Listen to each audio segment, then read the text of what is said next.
Hey guys, this is EckhartsLadder. Hello and welcome to another Star Wars rambling video. Now before I get into things, I just want to announce that I'll be streaming some Star Wars Empire at War over on my second channel. We'll be taking on the Malevolence, of course, the mighty subjugator class warship in the mod Republic at War. So links to that down in the description. We should be starting at about 8:45 Eastern time. Anyway, I wanted to further discuss something I touched on in a prior video, specifically the one I did about the Episode 9 art book leak.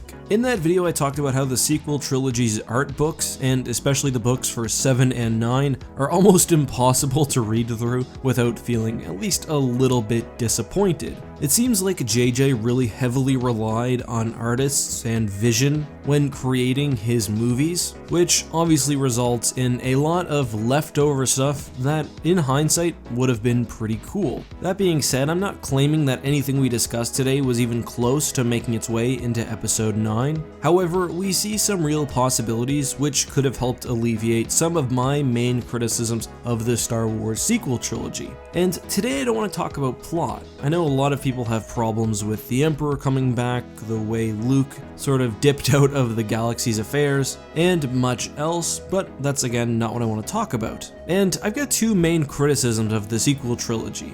The first would be the lack of world building, while the second would be the exclusion of the prequels in the ST. Let's talk about the latter first. So the sequel trilogy not only matches elements of the OT when it comes to plot, but in my opinion also largely in its tone. The galaxy is very run down, unlike some of the shinier locations we see in the prequels. We have the tiny resistance like the Alliance rather than a galaxy-wide government. We spend a lot of time in the Fringe, and just generally, in my opinion, there's really that grand scale missing. Most of the time we spend on the sequel trilogy is on backwater planets like Crate or Dakar, or 5 or 6 others, and even Canto Bight is far, far from the glittering metropolis that we see in the prequels. Basically, that whole element of the universe is ignored. It seems like at one point Episode 7 was intended to have more time spent on Hosnian Prime, seeing the communications between the Resistance and the New Republic, but of course that didn't happen, and because of the lack of prequel content, era, or tone generally, I think it somewhat stands to diminish the trilogy, and what's more,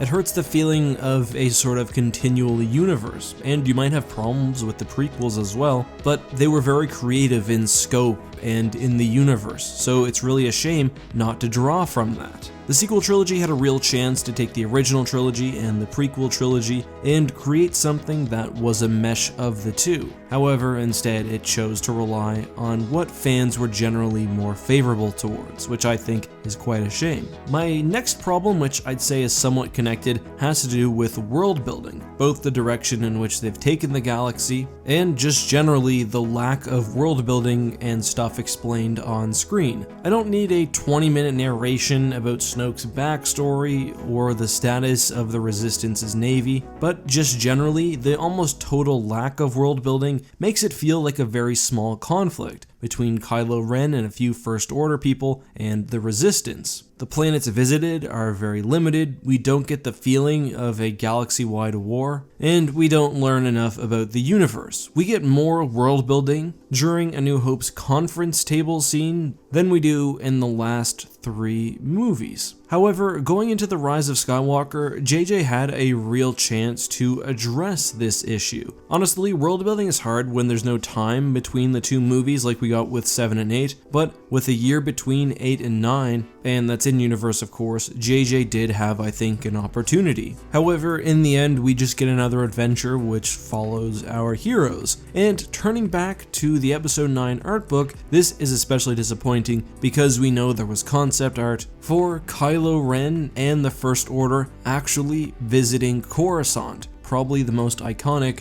of the prequel trilogy planets. This alone, I think, would have helped tie all of the Star Wars movies together. It would have shown us the rest of the universe under First Order occupation instead of just random dust balls and Force like we generally got, and what's more, it would have actually opened the door for new Coruscant lore, and we know very, very little about the post-Endor Coruscant, and we get almost nothing at all about the populated parts of the galaxy like the core within the movies themselves. And again, it's just disappointing because these were supposed to wrap up the entire Star Wars saga, not just the 3 original films. In my opinion, even having Kylo step foot on an occupied Coruscant would have made the First Order feel much more menacing and much more real. I mean, Coruscant with First Order flags flying would have been a very evocative image, and it's just, well, another missed opportunity. It's made more frustrating because the sequel trilogy doesn't tell us anything really about the state of the galaxy. We know that a New Republic star system and much of their fleet is destroyed, but basically that's it. We don't know what the galaxy's like. We don't know whether if there are fleets out there that will help the Resistance. We don't know whether there are other freedom fighters. So, when the final battle comes at Exegol, the massive fleet that shows isn't really a payoff for anything. It's just sort of there. That has less to do with my main topic and the concept art, but it would have been really nice for this movie to have spent more time showing us the galaxy, even if it's during that weird hyperspace skip. Take us over Coruscant for a few minutes, show us some skyscrapers and get us out. That would have been fine. But that's just my opinion. I'm curious to hear what you guys think.